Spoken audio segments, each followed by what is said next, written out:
राधे राधे भक्तजनों, आज आप सभी को बृहस्पतिवार के दिन हार्दिक शुभकामना करती हूँ। आप सभी को ईश्वर सुखी रखे, सारे इच्छा पूरा करे। आज आप सुनेंगे बृहस्पति भगवान की व्रत कथा, साथ में आरती। भक्तजनों, बृहस्पति भगवान का व्रत करने से, उनकी कथा सुनने से हजारों जगों का फल मिलता है।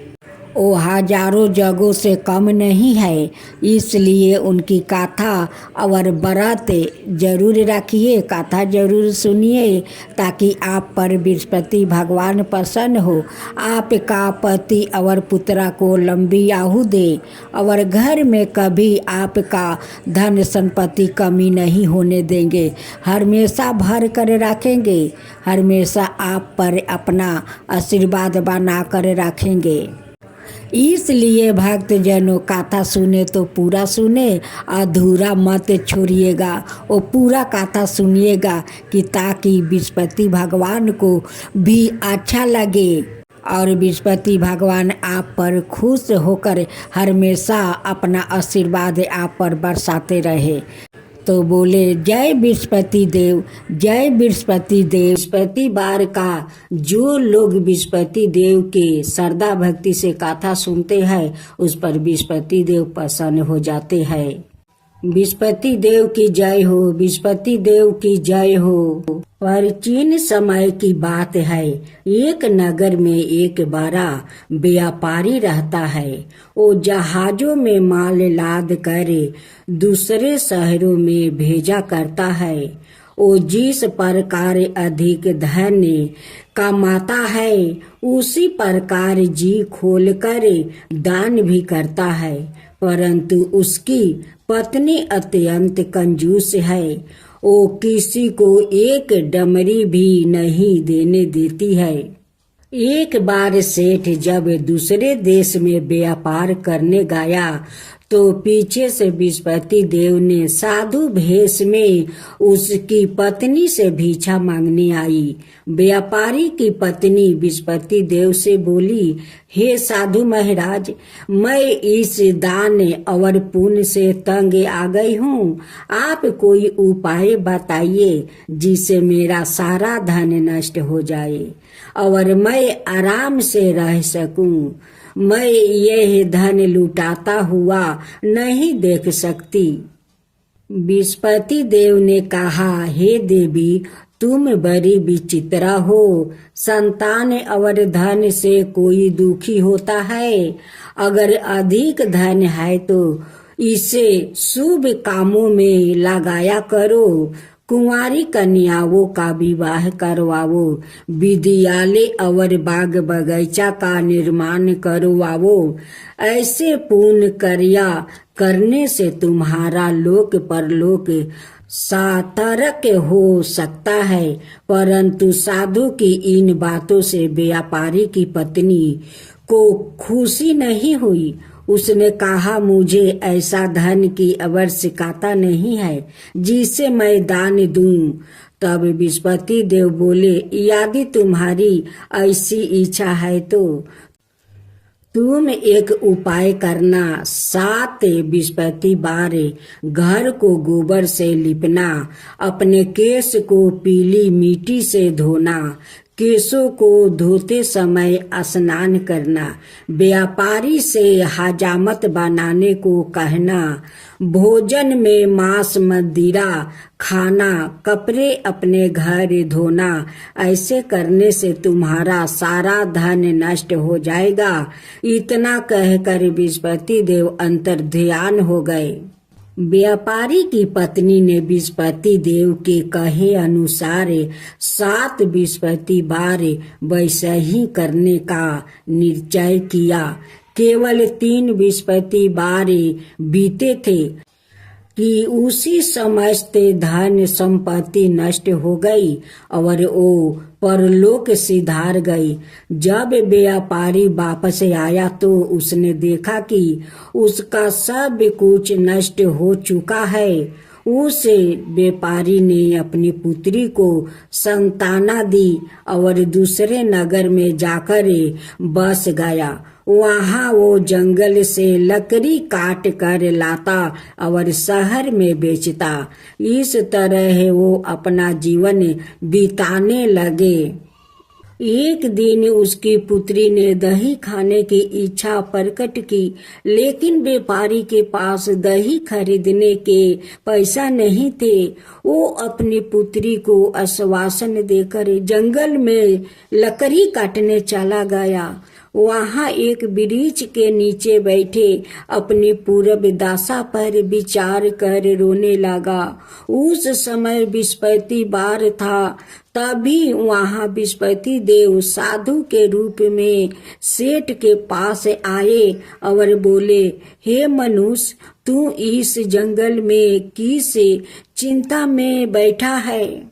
तब व्यापारी बोला, हे महाराज, आप सब कुछ जानते हैं। इतना कहकर व्यापारी अपनी कहानी सुनाकर रो पड़ा।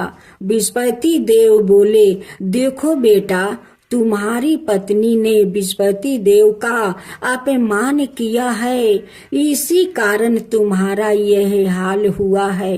लेकिन अब तुम किसी प्रकार की चिंता मत करो। तुम गुरुवार के दिन बृहस्पति देव का पाठ करो। 2 पैसे के चने और गुड़ को लेकर जल के लोटे में शक्कर डालकर वो अमृत और प्रसाद अपने परिवार के सदस्यों और कथा सुनने वालों में बांट दो। सवाए भी प्रसाद और चरण मृत लो, भगवान तुम्हारा अवश्य कल्याण करेंगे। साधु की बात सुनकर व्यापारी बोला, महाराज, मुझे तो इतना भी नहीं बचता है कि मैं अपनी पुत्री को दही लाकर दे सकूं। इस पर साधु जी बोले, तुम लकड़ियां शहर में बेचने जाना। तुम्हें लकड़ियों के दाम पहले से चौगुने मिलेंगे, जिससे तुम्हारे सारे कार्य सिद्ध हो जाएगा। उसने लकड़ियां काटी और शहर में बेचने के लिए चल पड़ा। उसकी लकड़ियां अच्छे दाम में बिक गई, जिसे उसने अपनी पुत्री के लिए दही लिया और गुरुवार की कथा हेतु चना गुड़ लेकर कथा की और प्रसाद बांट कर सवाए भी खाया। उसी दिन से उसकी सभी कठिनाइयां दूर होने लगी। परंतु अगले बृहस्पतिवार को वो कथा करना भूल गया।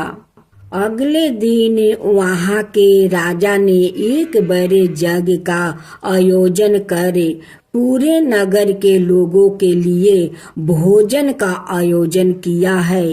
राजा की आज्ञा अनुसार पूरा नगर राजा के महल में भोजन करने गया, लेकिन व्यापारी वो उसकी पुत्री तनिक विलंब से पहुँचे। अंत उन्हों दोनों को राजा ने महल में ले जाकर भोजन करवाया। जब वो दोनों लौट कर आए, तभी रानी ने देखा कि उसकी खूंटी पर टांगा हार गायब है। रानी को व्यापारी और उसकी पुत्री पर संदेह हुआ कि उसका हार उन दोनों ने ही चुराया है। राजा की आज्ञा से उन दोनों को कारावास की कोठरी में कैद कर दिया गया। कैद में पड़कर दोनों अत्यंत दुखी हुए। वहां उन्होंने बृहस्पति देवता का स्मरण किया। बृहस्पति देव ने प्रकट होकर व्यापारी को उसकी भूल का अभ्यास करवाया और उन्हें सलाह दी कि गुरुवार के दिन कैद खाने के दरवाजे पर तुम्हें 2 पैसा मिलेंगे। उनसे तुम चने और मुनका मंगवाकर विधि पूर्वक बृहस्पति देवता का पूजन करना। तुम्हारे सब दुख दूर हो जाएंगे। बृहस्पतिवार को कैद खाने के दरवाजे पर उन्हें 2 पैसे मिले। बाहर सड़क पर एक स्त्री जा रही थी। व्यापारी ने उसे बुलाकर गुड़ और चने लाने को कहा। इस पर वो स्त्री बोली, मैं अपनी बहू के लिए गहने लेने जा रही हूँ, मेरे पास समय नहीं है। इतना कहकर वो चली गई। थोड़ी देर बाद वहां से एक और स्त्री निकली। व्यापारी ने उसे बुलाकर कहा कि हे बहन, मुझे बृहस्पतिवार की कथा करानी है, तुम मुझे 2 पैसे का गुड़ चना ला दो। बृहस्पति देव का नाम सुनकर वो स्त्री बोली, भाई मैं तुम्हें अभी गुड़ चना लाकर देती हूँ। मेरा एकलौता पुत्र मर गया है।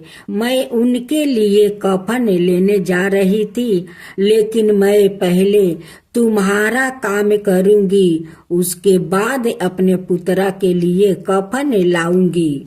वो स्त्री बाजार से व्यापारी के लिए गुड़ चना ले आई और सवाए भी बृहस्पति देव की कथा सुनी। कथा के समाप्त होने पर वो स्त्री कफन लेकर अपने घर गई। घर पर लोग उसके पुत्र की लाश को राम नाम सत्य है कहते हुए शमशान ले जाने की तैयारी कर रहे थे। स्त्री बोली, मुझे अपने बेटे का मुख देख लेने दो। अपने पुत्र का मुख देख कर उस स्त्री ने उसके मुंह में प्रसाद और चरणामृत डाल दिया। प्रसाद और चरणामृत के प्रभाव से वो पुनर्जीवित हो गया। पहली स्त्री जिसने बृहस्पति देव का निरादर किया था, वो जब अपने पुत्र के विवाह हेतु पुत्र वधू के लिए गहने लेकर लौटी और जैसे ही उसका पुत्र घोड़ी पर बैठकर निकला, वैसे ही घोड़ी ने ऐसी उछाल मारी कि वो घोड़ी से गिरकर मर गया। यह देख स्त्री रो रो कर बृहस्पति देव से क्षमा याचना करने लगी। उस स्त्री की मिनती से बृहस्पति देव साधु भेष में वहां पहुंचकर कहने लगे, देवी तुम्हें अधिक विलाप करने की आवश्यकता नहीं है। यह बृहस्पति देव का अनादर करने का कारण हुआ है। तुम वापस जाकर मेरे भक्त से क्षमा मांगकर कथा सुनो, तब ही तुम्हारी मनोकामना पूरी होगी। जेल में जाकर उस स्त्री ने व्यापारी से माफी मांगी और कथा सुनी। कथा के उपरांत वो प्रसाद और चरणामृत लेकर अपने घर वापस गई। घर आकर उसने चरणामृत अपने मृत्यु पुत्र के मुख में डाली। चरणामृत के प्रभाव से उसका पुत्र भी जीवित हो उठा। उसी रात बृहस्पति देव राजा के सपने में आया और बोले, हे राजन, तुम जिस व्यापारी और उसके पुत्री को जेल में कैद कर रखा है, वो बिल्कुल निर्दोष है।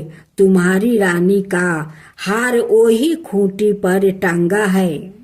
दिन निकला तो राजा रानी ने हार खूंटी पर लटका हुआ देख कर राजा ने उस व्यापारी और उसकी पुत्री को रिहा कर दिया और उन्हें आधे राज्य देकर उसकी पुत्री का विवाह ऊंचे कुल में करवाकर दहेज में हीरे जवाहरात दिया।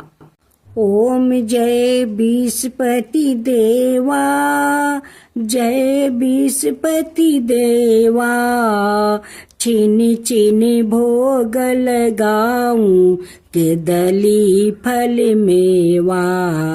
ओम जय बृहस्पति देवा, जय बृहस्पति देवा। तुम पुराण परिमत माँ तुम अंतर्यामी, जगत पिता जगदीश्वर तुम ही सबके स्वामी। ओम जय विस्पति देवा, जय विस्पति देवा। चरनामी रीति निज निर्मल, सबके पातक हरता, सकल मनोरथ दायक कृपा करो भक्तो। ओम जय विस्पति देवा, जय विस्पति देवा। तन मन धन अर्पण कर जो जन शरण पारे, प्रभु पर कट तब हो करे आकर दुआरे खारे। ओम जय विस्पति देवा, जय विस्पति देवा। दीन दयाल दया निधि भक्तन हितकारी, पापी दोष सब हरता, भाव बंधन हारी।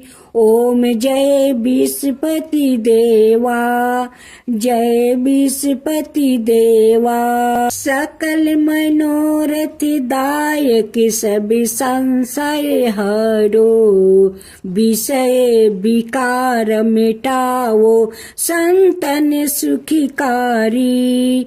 ओम जय विस्पति देवा, जय विस्पति देवा। जो कोई आरती तेरी प्रेम सहित गावे, जेठाय नंदय नंदन कर सो निश्चय पावे। ओम जय विस्पति देवा, जय विस्पति देवा। सब मिलकर बोलो विस्पति भगवान की जय, विस्पति देव की जय।